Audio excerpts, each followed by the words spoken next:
5वा श्लोक क्रमांक 11. कायेन मनसा बुद्ध्या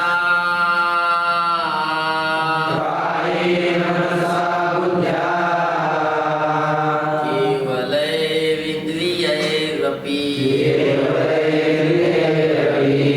योगिनः कर्म कुर्वन्ति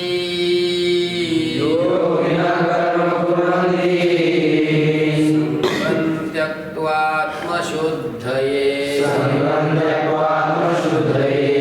कायेन मनसा बुद्ध्या केवलैरिन्द्रियैरपि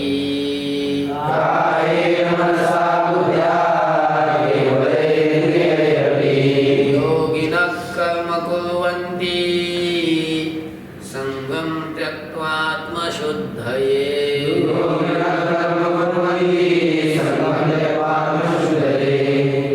कायेन मनसा बुद्ध्या केवलैः इंद्रियैः अपि योगिनः कर्म कुर्वन्ति संगं त्यक्त्वा आत्मशुद्धये. आलं का पदच्छेद? योगिनः काही योगी, योगिनः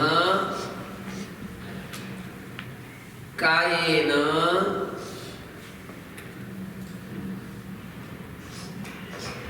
मनसा बुद्ध्या केवलैः इंद्रियैः अपि. सरळ सरळ घ्यायचं.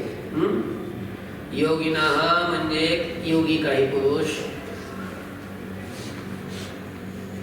कायेन केवळ शरीराने, मनसा केवळ मनाने, बुद्ध्या केवळ बुद्धीनं आणि केवलही इंद्रियही अपि म्हणजे केवळ इंद्रियाने सुद्धा संगम त्यक्त्वा आसक्तीचा त्याग करून आत्मशुद्धये आत्मशुद्धी करता कर्म कुर्वन्ति कर्म करता.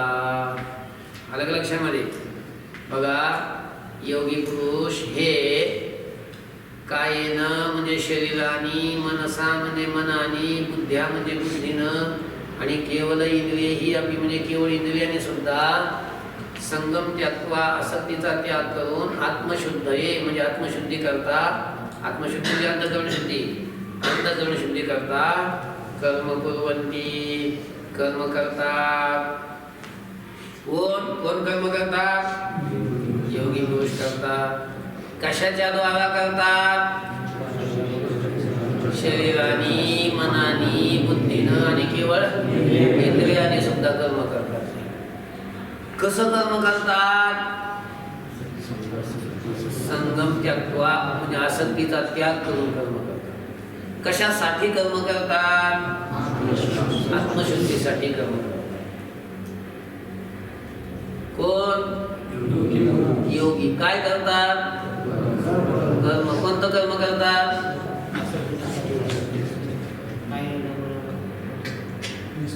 कोणतं कर्म करतात? आपला स्वधर्म रूपी कर्म करतात.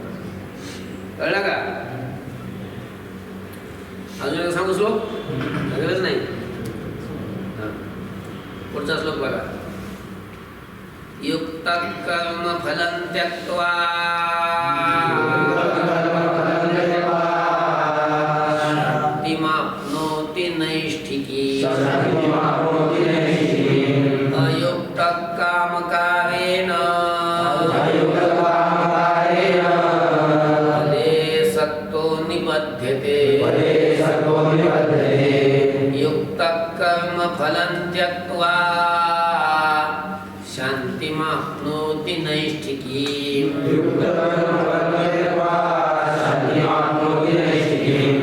अयुक्त कामकारेण फले सक्तो निबध्यते.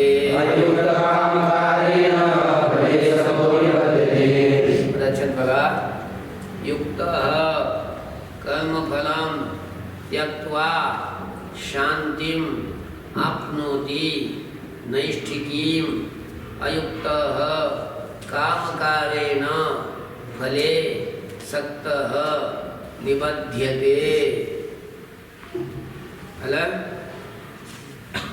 बघा, युक्तः, युक्त म्हणजे ज्या पुरुषाचं चित्त स्थिर आहे, आत्मस्वरूपाच्या ठिकाणी स्थिर झालेलं आहे, किंवा शांत आहे, अशा पुरुषाला काय म्हणतात? युक्त म्हणतात. युक्त.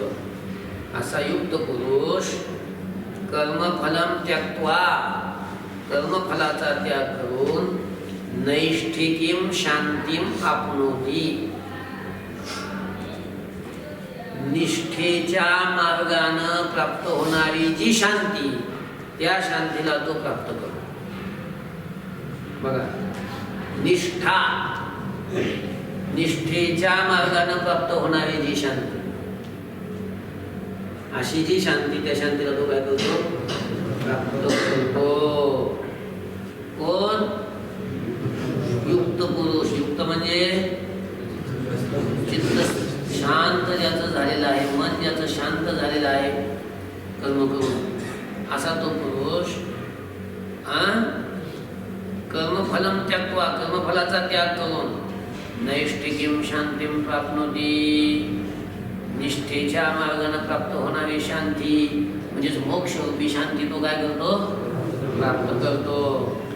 कारण मोक्षरूपी शांती प्राप्त होण्याकरता निष्ठेपासूनच जावं लागतं ना. निष्ठा काय कामाची नाही. निष्ठा म्हणजे श्रद्धा. अयुक्त कामकारेण,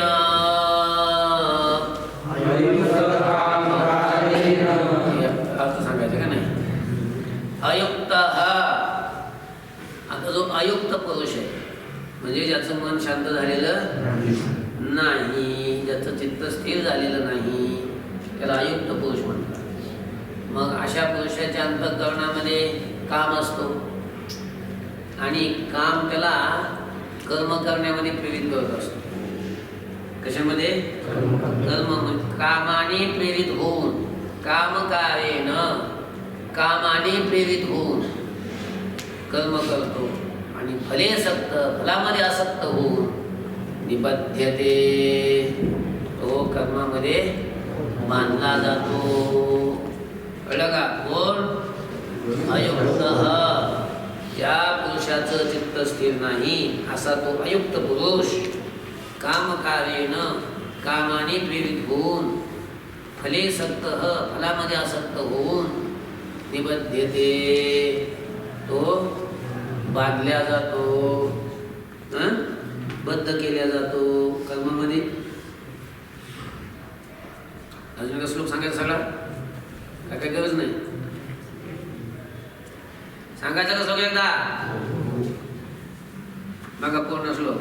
युक्त कर्मफलं त्यक्त्वा नैष्ठिकीं शांतीं आप्नोति. युक्त पुरुष कर्मफलाचा त्याग करून निष्ठेच्या मार्गाने प्राप्त होणाऱ्या शांतीला तो प्राप्त करतो.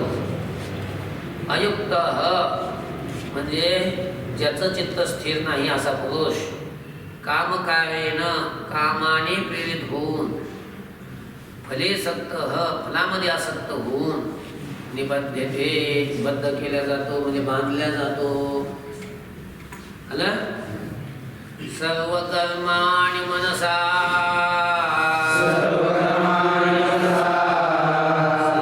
शास्ते सुखं वशी, नवद्वारे पुरे देहि कुर्वन्न कारयन्. सर्व कर्माणि मनसा सन्न्यस्यास्ते सुखं वशी.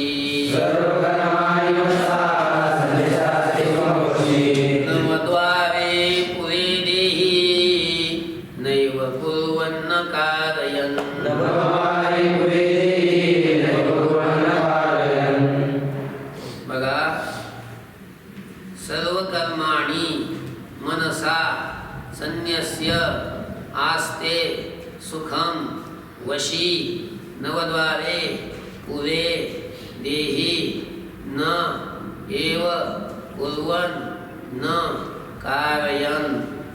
आलं का? कळलं का? बघा आता सुरुवात करून घ्यायची. वशी. वशी म्हणजे ज्यांनी इंद्रिय वश केलेले आहेत, आपल्या अधीन केलेले आहेत, असा वशी पुरुष. म्हणजे इंद्रिय ज्यांनी आपल्या अधीन केलेले आहेत असा. देही, देहात राहणारा, देहवान. कळलं का?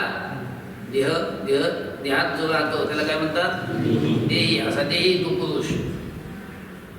सर्व कर्माणि मनसा संन्यस्य, सर्व कर्मे मनाने त्यागून, सोडून. संन्यस्य म्हणजे काय? सोडून, त्यागून. सगळी कर्म मनाने काय करतो? त्यागतो. आणि त्यागून नवद्वारे पुरे. नवद्वारे, 9 दरवाजे ज्याला आहेत असं जे पूर म्हणजे शहर, नगर. म्हणजे ज्या शहराला बाहेर पडायला किंवा आत प्रवेश करायला 9 दरवाजे, असं एक शहर आहे की त्या शहराला किती दरवाजे? 9 दरवाजे. कोणतं शहर आहे ते? शरीररूपी, देहरूपी ते पूर आहे. पूर म्हणजे नगर आहे का नाही? मनुराजा एक देहपुरी. देहपुरी ती पूर, त्याला 9 दरवाजे. कळलं का? आणि 9 दरवाजे असलेल्या या पुरामध्ये, नगरामध्ये न कुर्वन्, काही कर्म न करता, आणि न कारयणेव, काही कर्म न करवता, सुखम आस्ते, सुखानं तो राहतो. कोण? तो वशी, देही, तो जीवात्मा. कुठं राहतो? 9 द्वारे पुरे, 9 दरवाजे असलेल्या या नगरामध्ये. अरे 9 दरवाजे म्हणजे मोठे मोठे नाही का? 2 डोळे, कान, नाक, तोंड. अजून सांगू का? मलत्यागाचं आणि मलत्यागाचा एक दरवाजा, मूत्रत्यागाचा एक दरवाजा. किती झाले? 9 झाले ना. तसे तर अनेक दरवाजे, पण हे मुख्य मोठे मोठे दरवाजे, महाद्वार.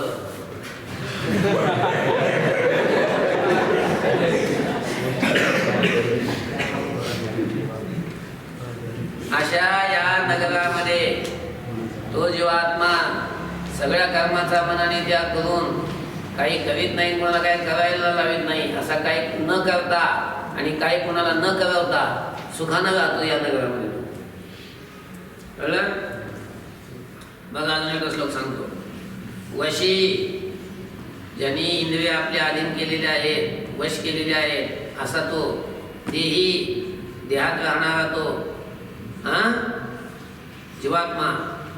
सर्व कर्माणि मनसा संन्यस्य, सर्व कर्मे मनाने त्यागून नवद्वारे पुरे, 9 दरवाजे असलेल्या या पुरामध्ये म्हणजे नगरामध्ये न कुर्वन्, काही न करता, न कारयणेव, आणि काही न करवता, सुखम असते, सुखानं तो असतो, राहतो. न कर्तृत्वं न कर्माणि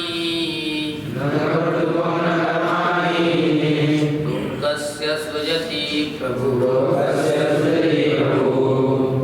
न कर्मफल संयोगम् स्वभावस्तु प्रवर्तते. न कर्तृत्वं न कर्माणि लोकस्य सृजति प्रभुः न कर्मफल संयोगम् स्वभावस्तु प्रवर्तते.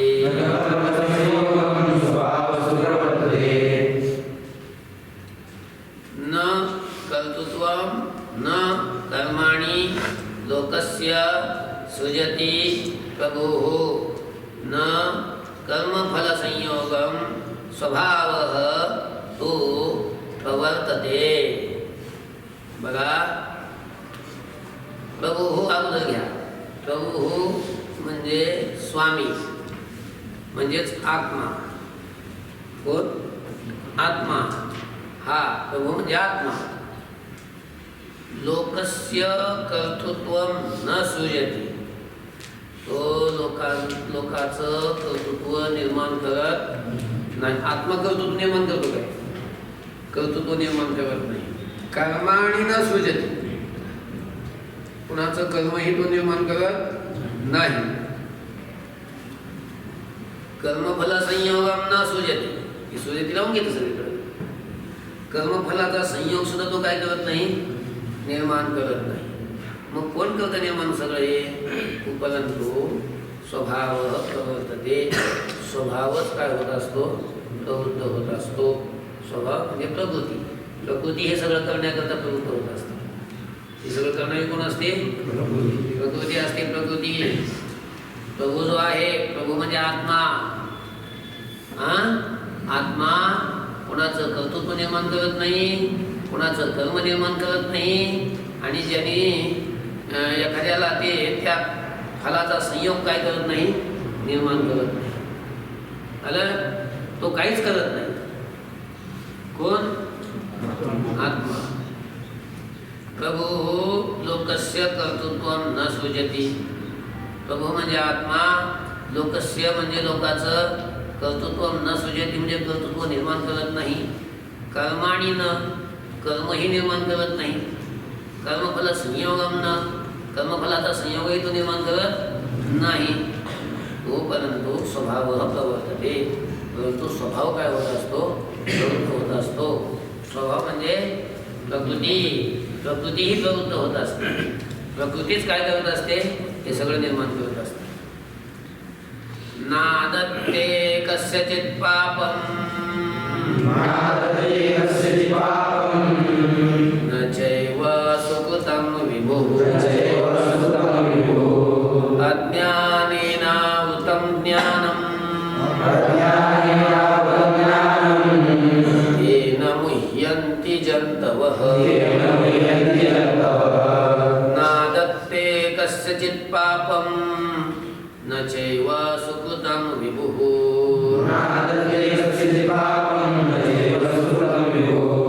अज्ञानेनावृतं ज्ञानं तेन मुह्यन्ति जन्तवः.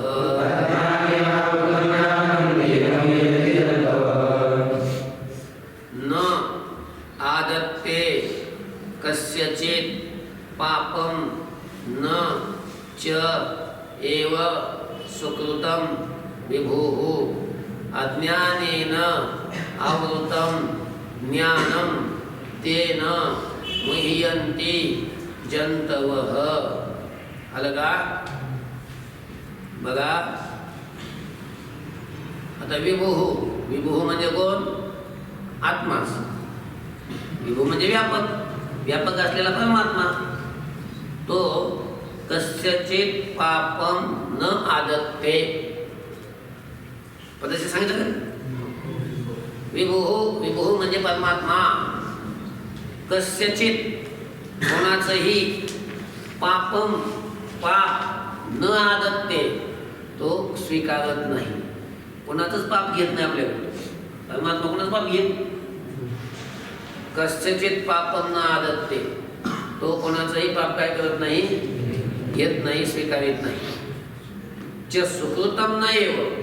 आणि कोणाचं पुण्य पण काय करत नाही? तो स्वीकारत नाही, घेत नाही. मग अज्ञानेन ज्ञानम् आवृतं. अज्ञानाने ज्ञान झाकलं जातं. ज्ञान कशाने झाकलं जातं? अज्ञानाने.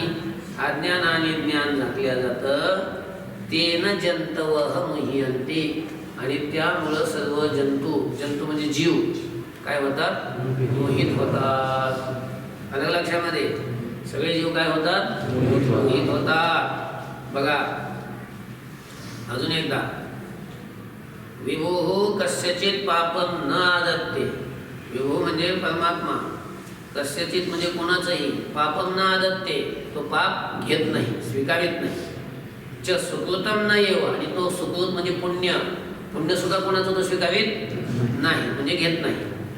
मग अज्ञानेन ज्ञानम आवृतम, अज्ञानामुळं ज्ञान काय केलं जातं, झाकल्या जातं, ज्ञान आवृत होतं, आणि तेन त्यामुळे जंतवह मह्यन्ति, सर्व जीव काय होतात, मोहित होतात.